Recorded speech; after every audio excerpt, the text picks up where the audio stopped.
ഒരു കർഷകനെ സംബന്ധിച്ചിടത്തോളം ഒരു ചാക്ക് വളം സ്വർണത്തേക്കാൾ വിലയുള്ളതാണ്. ആ വളം വാങ്ങാൻ ഒരു കർഷകൻ പലപ്പോഴും ദിവസങ്ങളോളം കാത്തിരിക്കുകയും മണിക്കൂറുകളോളം ക്യൂവിൽ നിൽക്കുകയും ചെയ്യേണ്ടി വരും. കാരണം വളത്തിന്റെ യഥാർത്ഥ വിപണി വില കൂടുതലാണ്. എന്നിരുന്നാലും സർക്കാർ അതിനൊരു സബ്സിഡി നൽകുന്നു. അതുവഴി അതിന്റെ വില അതിന്റെ യഥാർത്ഥ മൂല്യത്തിന്റെ ഏകദേശം 10-1 കുറയ്ക്കുന്നു. എന്നാൽ കർഷകരുടെ സബ്സിഡി വളം ഈ കമ്പനികൾ മോഷ്ടിക്കുകയാണ്. അതിലൂടെ സർക്കാരിന് ആയിരക്കണക്കിന് കോടി രൂപയുടെ നഷ്ടം വരുത്തുന്നത് എങ്ങനെയാണ്? ഓപ്പറേഷൻ കിസാനിൽ നമ്മുടെ പ്രത്യേക അന്വേഷണ സംഘം കണ്ടെത്തിയ വെളിപ്പെടുത്തലുകൾ കാണുക.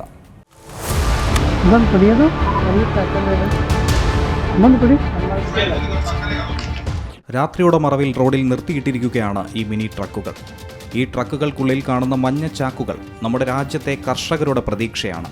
എന്നാൽ രാജ്യത്തെ നിരവധി പ്രമുഖ പ്ലൈവുഡ് കമ്പനികൾ ഈ പ്രതീക്ഷയെ പരസ്യമായി കൊള്ളയടിക്കുകയാണ്. യഥാർത്ഥത്തിൽ ഈ ചാക്കുകളിൽ രാജ്യത്തെ കർഷകരുടെ പ്രതീക്ഷയും പ്രത്യാശയും നിറഞ്ഞിരിക്കുന്നതാണ്. കർഷകരുടെ കഠിനാധ്വാനത്തിന്റെ വിലയാണ് നമ്മുടെ വീടുകളിൽ ഭക്ഷ്യധാന്യങ്ങൾ മുടങ്ങാതെ എത്തുന്നതിന്റെ കാരണം.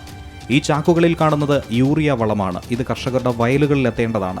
നിർഭാഗ്യവശാൽ ഇവ പ്ലൈവുഡ് ഫാക്ടറികളിലേക്കാണ് എത്തുന്നത്. പ്രധാനപ്പെട്ടൊരു ചോദ്യം: കർഷകരുടെ ആവശ്യത്തിനുള്ള വളം ഒരു പ്ലൈവുഡ് ഫാക്ടറിക്കുള്ളിൽ എന്തിനെത്തിക്കുന്നു?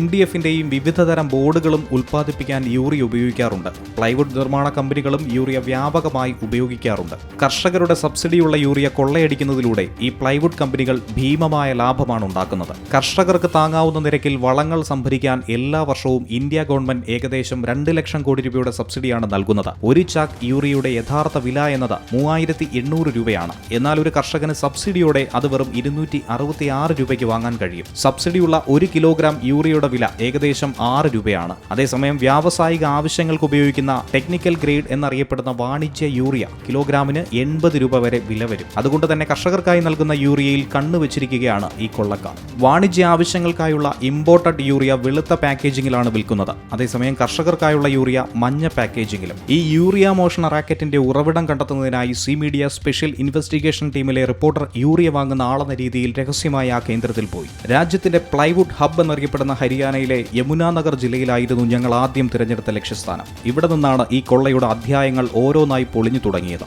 ഒരു പശ നിർമ്മാണ ഫാക്ടറിയിലെത്തി ബ്രോക്കറോട് സംസാരിച്ചപ്പോഴാണ് ഈ തട്ടിപ്പിന്റെ യഥാർത്ഥ ചിത്രം വ്യക്തമായത്. വളമാഫിയയ്ക്ക് അവരുടേതായ സംവിധാനങ്ങളുണ്ട്. നിങ്ങൾക്ക് അധികൃതരുടെ ഭാഗത്തു നിന്നും യാതൊരു പ്രശ്നവും നേരിടേണ്ടി വരില്ല എന്നാണ് യൂറിയ ബ്രോക്കർ പറഞ്ഞത്. രണ്ടാമത്തെ ബ്രോക്കർ എങ്ങനെയാണ് ഇവിടെ കാര്യങ്ങൾ ഇത്ര സുഗമമായി നടക്കുന്നതെന്നാണ് ചോദിക്കുന്നത്. കാരണം ഇവിടെ ചില സെറ്റപ്പുകളുണ്ട്, എല്ലാത്തിനും ഓരോ സംവിധാനങ്ങളുണ്ട്. അതില്ലെങ്കിൽ ഇവിടെ ഒന്നും നടക്കില്ല എന്നാണ് രണ്ടാമത്തെ ബ്രോക്കർ പറയുന്നത്. യൂറിയയുടെ ഈ വൻ കൊള്ള എളുപ്പത്തിലാക്കാൻ വേണ്ടി ഒരു വലിയ വിതരണ ശൃംഖല തന്നെയുണ്ടെന്ന് അന്വേഷണത്തിലൂടെ മനസ്സിലായി. അതിൽ ഡീലർമാർ, ബ്രോക്കർമാർ, ട്രാൻസ്പോർട്ടർമാർ, യൂറിയ ഫാക്ടറികൾ, പ്ലൈവുഡ് ഫാക്ടറികൾ എന്നിവയാണ് ഉൾപ്പെടുന്നത്. സി മീഡിയയുടെ ഒളിക്യാമറ ഈ കള്ളക്കളികൾ മൊത്തമായി പകർത്തിയിട്ടുണ്ട്. ബ്രോക്കർമാരും അഴിമതിക്കാരായ ഉദ്യോഗസ്ഥരും തമ്മിലുള്ള അവിശുദ്ധ ബന്ധത്തിലൂടെ ഈ റാക്കറ്റിനെ എങ്ങനെ നിയന്ത്രിക്കുന്നു എന്നതിന് തെളിവുകൾ കൂടിയാണിത്. ഇത് വെറും ഒരു തട്ടിപ്പല്ല, മറിച്ചൊരു സംഘടിത ശൃംഖലയാണ്. ഇത് രാജ്യത്തെ പല സംസ്ഥാനങ്ങളിലും നടക്കുന്നുണ്ട്. യൂറിയ മോഷണത്തിലൂടെ സർക്കാരിന് പ്രതിവർഷം ഏകദേശം 20,000 കോടി നഷ്ടം സംഭവിക്കുന്നു. കർഷകർക്ക് നൽകുന്ന സബ്സിഡികൾ പ്ലൈവുഡ് നിർമ്മാണ കമ്പനികൾ മോഷ്ടിക്കുകയാണ്. സർക്കാരിന് ലഭിക്കേണ്ട GST വരുമാനം അതിലൂടെ നഷ്ടപ്പെടുന്നു. ഉദ്യോഗസ്ഥർ റെയ്ഡ് നടത്തില്ലേ എന്ന് ചോദിച്ചപ്പോൾ അതൊരു പ്രശ്നമല്ല. ഡൽഹിയിൽ നിന്നോ ചണ്ഡീഗഡിൽ നിന്നോ ചില സംഘങ്ങൾ എത്താറുണ്ട്. അത് വല്ലപ്പോഴും നടക്കാറുള്ളതാണ്. ഒരു സംഘം എത്തിയാൽ അവർ ആദ്യം യമുനാ നഗറിലേക്ക് പോകും. നമ്മുടെ ആളുകൾ അവർക്ക് വേണ്ടതെല്ലാം ചെയ്തു കൊടുക്കും. നിങ്ങൾക്കതുകൊണ്ട് അതൊരു പ്രശ്നമേ ആവില്ല എന്നാണ് പറയുന്നത്. ഇതുവരെ നിങ്ങൾ കണ്ടതും മനസ്സിലാക്കിയതും മഞ്ഞുമലയുടെ അറ്റം മാത്രമാണ്. സി മീഡിയയുടെ ഒളിക്യാമറകൾ കൂടുതൽ വെളിപ്പെടുത്തലുകൾ പകർത്തിയിട്ടുണ്ട്. ഈ യൂറിയ മോഷണ ലോബിയുടെ മുഴുവൻ ബന്ധവും അതിൽ ഉൾപ്പെട്ട കമ്പനികളുടെ പേരും ഞങ്ങൾ തുറന്നു കാട്ടും. സി മീഡിയയുടെ ഓപ്പറേഷൻ 20,000 കോടിയുടെ അടുത്ത എപ്പിസോഡിനായി കാത്തിരിക്കുക. Parivesh Vatsayan, special investigative team, Zee media. ഏറ്റവും പുതിയ വാർത്തകളും വിശേഷങ്ങളും വിരൽത്തുമ്പിലറിയാൻ സി മലയാളം ന്യൂസ് എല്ലാ ഡിജിറ്റൽ പ്ലാറ്റ്ഫോമുകളിലും ലഭ്യം.